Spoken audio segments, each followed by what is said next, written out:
Market లో invest చేసి మీ డబ్బులు డబుల్ చేసుకోవాలనుకుంటున్నారా? విజయవాడలో జరిగే సుందరరామిరెడ్డి గారి లైవ్ సెమినార్ కి అటెండ్ అవ్వండి.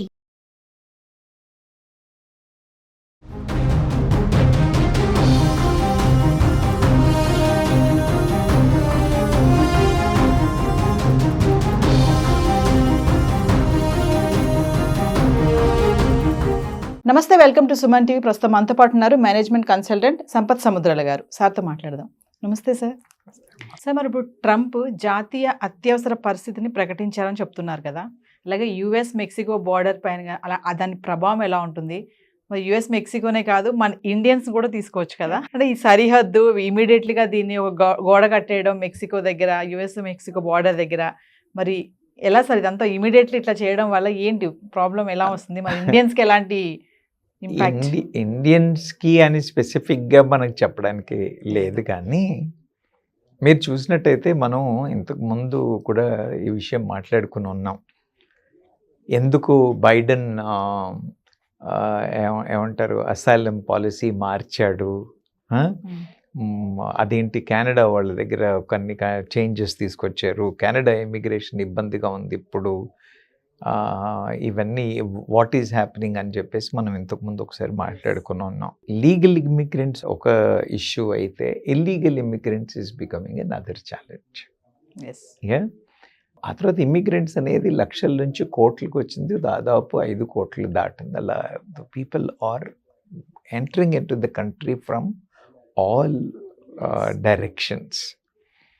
ఎస్పెషలీ మెక్సికో అనేది ఓ చిల్లుల బకెట్ లాగా ఉంది.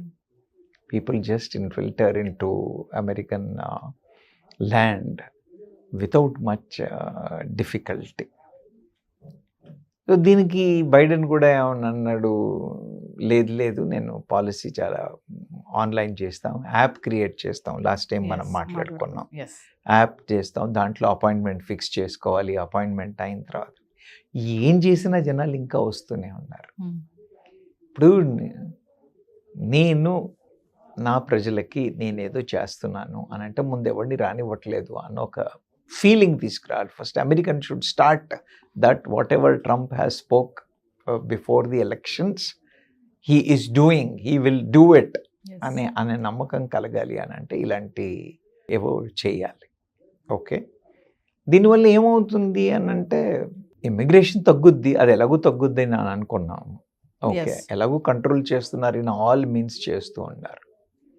కానీ ప్రాబ్లం ఎక్కడొస్తుంది దీనివల్ల అంటే దీన్ని ఇంప్లిమెంట్ చేయడం is not that easy task. It becomes very complex and then how to handle అనేది ఒక పెద్ద ఇష్యూ అవుతుంది. అవును, బెటాలియన్లు సౌత్ బార్డర్కి పంపిస్తున్నాడు, అవునా, ఇవి అమెరికన్ ప్రభుత్వానికి ఉన్న ఛాలెంజ్, అవునా. దెన్ మీరు వెళ్ళి చూసినట్టయితే మెక్సికో పరిస్థితి ఏంటి?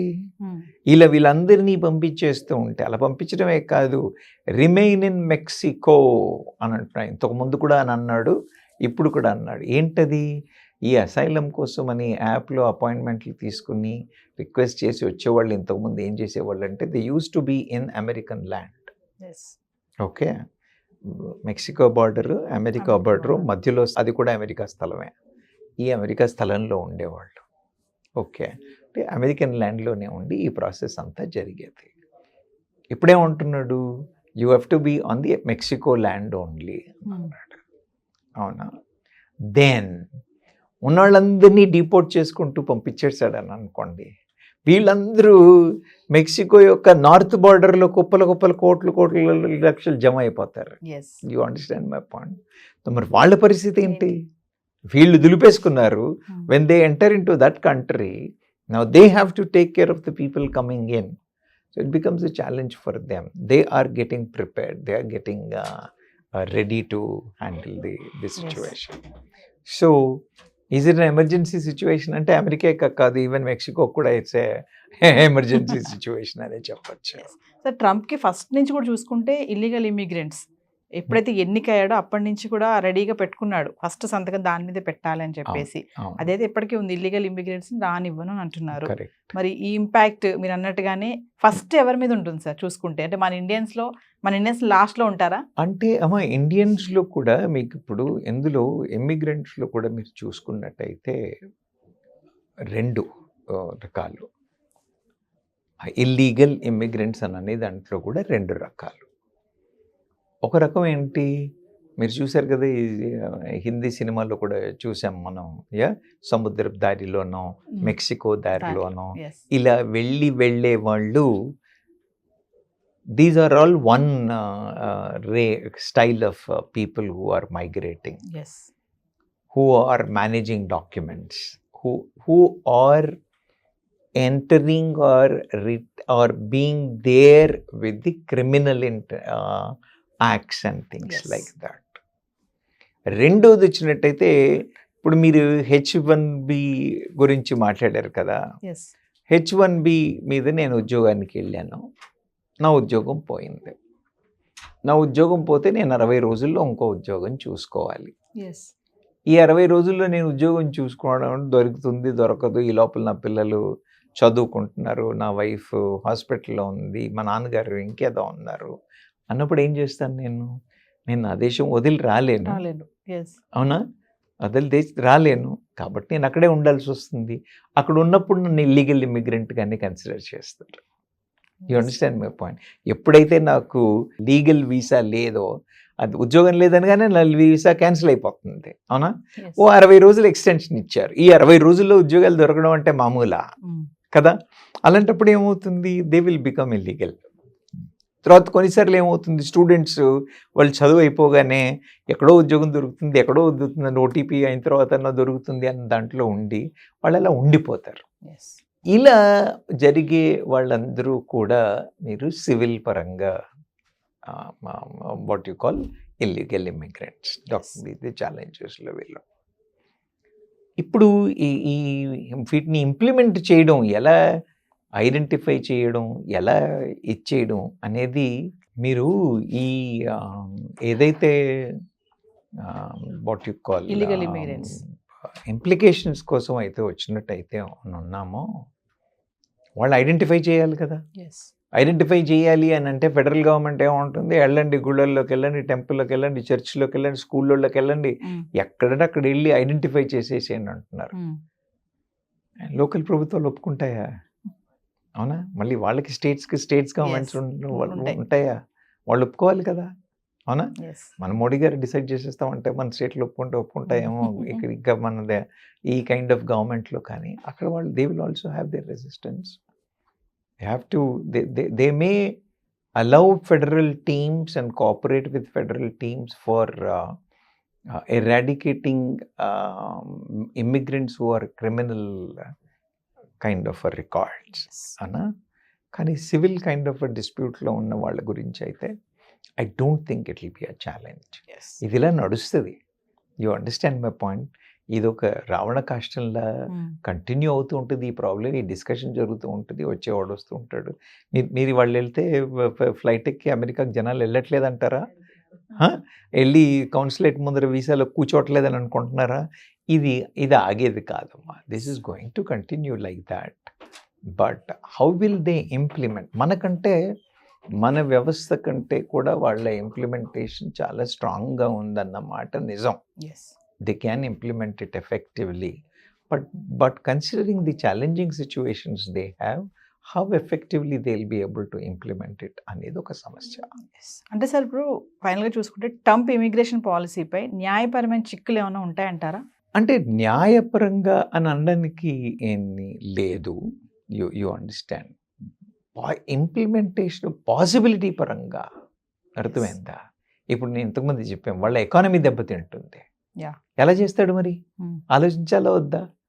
అవునా, అక్కడున్న బిజినెస్ కమ్యూనిటీ కూడా సపోర్ట్ చేయాలి కదా. ఇప్పుడు గూగుల్ కానీ ఈ మైక్రోసాఫ్ట్ కానీ ఈ కంపెనీస్ అన్నీ కూడా దే విల్ ఆల్సో లాబీ, మీరు గ్రీన్ కార్డులు కొంచెం ఈజీగా ఇచ్చేయండి, H1Bల మీద ఇంత సీరియస్ రిస్ట్రిక్షన్స్ పెట్టకండి అన్న లాబింగ్ వాళ్ళు చేయరా? వాళ్ళు చేయకపోతే వాళ్ళకి జనాలు రావద్దా? అందుకని ఈ లాబింగ్ నడుస్తూ ఉంటుంది. సో ఈ లాబింగ్ నడిచేదంతా ఓపెన్గా చూపించరు కదా. So you will see the flip side of it only కానీ వెనకతలు ఇంకేమవుతుంది అనేది మనకు కూడా క్లారిటీ ఉండదు. ఉండదు. కాబట్టి రేపు పొద్దున ఏదో లీగల్గా ఇదేదో అయిపోతుంది, అందరినీ రేపు ఫ్లైట్ ఎక్కించి పంపించేస్తారు అని అనడానికి లేదు. ఒక సింపుల్ ఎగ్జాంపుల్ చెప్తాను నేను. భారతీయులకే ప్రాబ్లం అవుతుందా, మోడీ గారిని ఇన్వైట్ చేయలేదా, మోడీ గారు వెళ్ళలేదు, ఇలాంటి అనవసరమైన గాసిప్ చాలా వింటున్నాం మనం, అవునా?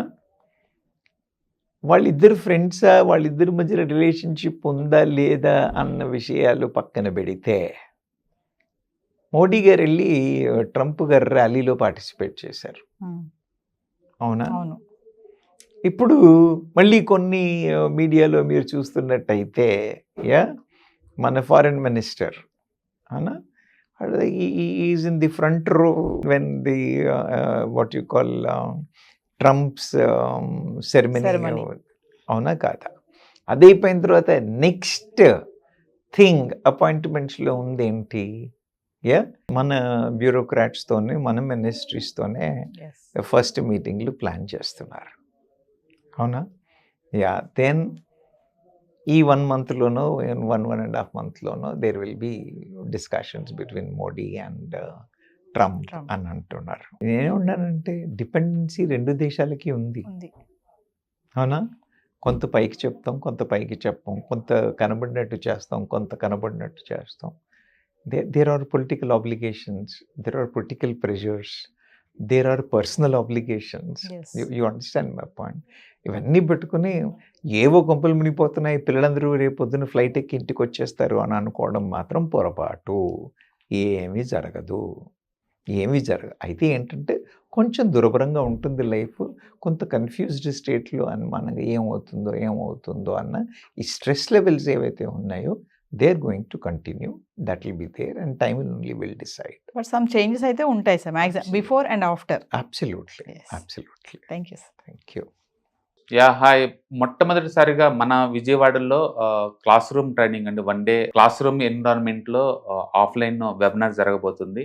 అండ్ ఇంట్రెస్ట్ ఉన్న పార్టిసిపెంట్స్ ఈ కింద స్క్రోల్ అవుతున్న నెంబర్కి రింగ్ చేసుకొని సీట్ బుక్ చేసుకోండి. దీంట్లో ETFs, index funds and mutual funds మీద completely and hand holding experience మీకు ప్రొవైడ్ చేయబడుతుంది.